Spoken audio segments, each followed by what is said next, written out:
नमस्कार अभियोग्यता धारकांनो. 16 तारखेला प्रेफरन्स लॉकची मुदत संपलेली आहे. या ठिकाणी सर्व अभियोग्यता धारकांना आता मेरिट लिस्टची प्रतीक्षा लागलेली आहेत. सर्वांना एक प्रश्न पडला आहे की मेरिट लिस्ट कधी लागेल. मेरिट लिस्ट ही साधारणतः 2022च्या भरतीचा जर आपण विचार केला तर 12 दिवसानंतर ही मेरिट लिस्ट लागली होती. तर आपणही एकूण अंदाज पकडला तर आपण एक अंदाजे 15-1 दिवसाचा अंदाज पकडून त्या ठिकाणी मेरिट लिस्ट लागेल असा अंदाज व्यक्त करू शकतोय. साधारणतः 15 किंवा 16व्या दिवशी आपला विदाऊट इंटरव्ह्यूचा राऊंडची मेरिट लिस्ट त्या ठिकाणी लागेल. परंतु आपल्याला आता प्रश्न पडला असेल की मी प्रेफरन्स लॉक केलेले आहे विदाऊट इंटरव्ह्यूसाठी, विथ इंटरव्ह्यूसाठी, परंतु आता माझं काम होईल का नाही. मनामध्ये त्याच गोष्टी चालू आहे आपल्या. होईल का नाही काम, नाही होणार, काय होईल, नेमकं मन असं गोंधळून गेल्याच्या अवस्थेत आपलं आहे. तर अभियोग्यता धारकांनो, काळजी करायचं काम नाही. त्यासाठीच मी राहुल महाले आपल्यासाठी हा व्हिडिओ घेऊन आलेलो आहे. मित्रांनो, बघायला गेलं तर 1ली ते 5वीचं मेरिट हे सगळ्यात कमी लागणार आहे. कारण जवळपास जागाही 14,000 आहे. 1ली ते 5वीला जिल्हा परिषदला जागाही 14,000च्या जवळपास आहे. त्यानंतर 6 ते 8चे मेरिटही तुलनेने कमी लागणार आहे. 9वी ते 10वीचं मेरिट थोडंसं हाय त्या ठिकाणी जाणार आहे, नक्कीच जाणार आहे. त्यामुळे आपण जे विद्यार्थी D.Ed झालेले आहेत, CTET किंवा TET पेपर 1 पास आहे, ह्या विद्यार्थ्यांसाठी नक्कीच मेरिटचा जर अंदाज बघायचा झाला तर 125 मार्कापर्यंत हे मेरिट जाऊ शकतं. म्हणजे अगदी ओपन कॅटेगरीचा जरी कॅन्डिडेट असला तरी त्याला जर 125 किमान मार्क्स असले तरी त्याचं ह्या भरतीत काम होणार आहे. ही आनंदाची गोष्ट आहे. होय, तरी त्याचं काम या भरतीत होणार आहे.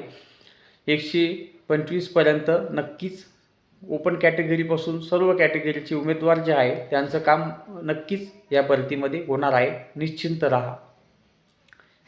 अदर कॅटेगरीचं मेरिट थोडं 2-4 मार्क्सवरून कमी लागेल त्या ठिकाणी. OBC 122-23 अशा पद्धतीने ते मेरिट लागणार आहे. आता विषय 6वी ते 8वीच्या मेरिटचा. तर 6वी ते 8वीचं मेरिट नेमकं किती लागणार असा आपल्याला प्रश्न पडला असेल तर बघा विद्यार्थी मित्रांनो, 6 ते 8 ह्या वर्गाचं मेरिटसुद्धा विशेष करून सायन्स मॅथचं मेरिट हे 120 ते 125 या दरम्यानच लागणार आहे. होय, 120 ते 125 या दरम्यानच हे मेरिट लागणार आहे. सायन्स मॅथचे कॅन्डिडेट जे आहे त्यांच्या जागाही जास्त असतात. त्यामुळे हे अशा पद्धतीने ते मेरिट लागणार आहे. आता तुम्ही बोलणार की सर सायन्स मॅथचंच सांगताय, फक्त बाकीच्या विषयांचं सांगा ना 6 ते 8चं.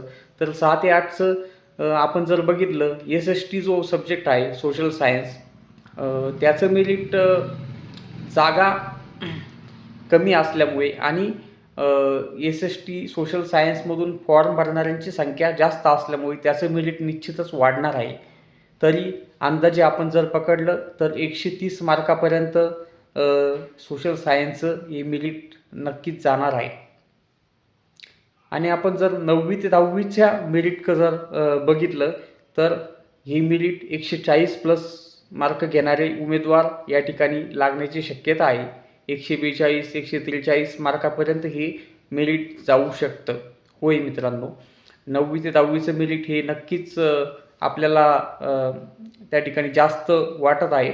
कारण हे उमेदवार जे 9वी ते 12वीसाठीच फक्त पात्र आहे, आणि या उमेदवारांसाठी 9वी ते 10वीच्याच 5-1 हजार जागा त्या ठिकाणी आलेल्या आहे.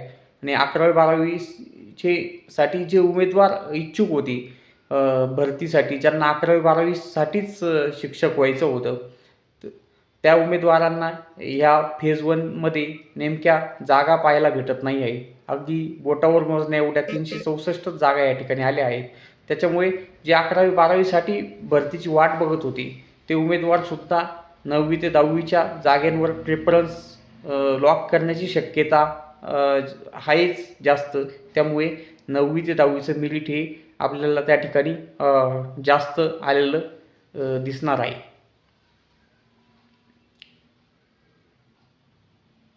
आणि 15-1 दिवसात आपली मेरिट लिस्ट लागणारच आहे. काळजी करू नका. तुमच्या कामात व्यस्त राहा आणि स्वस्थ राहा. आपल्या या चॅनलला सबस्क्राईब करा, लाईक करा. धन्यवाद.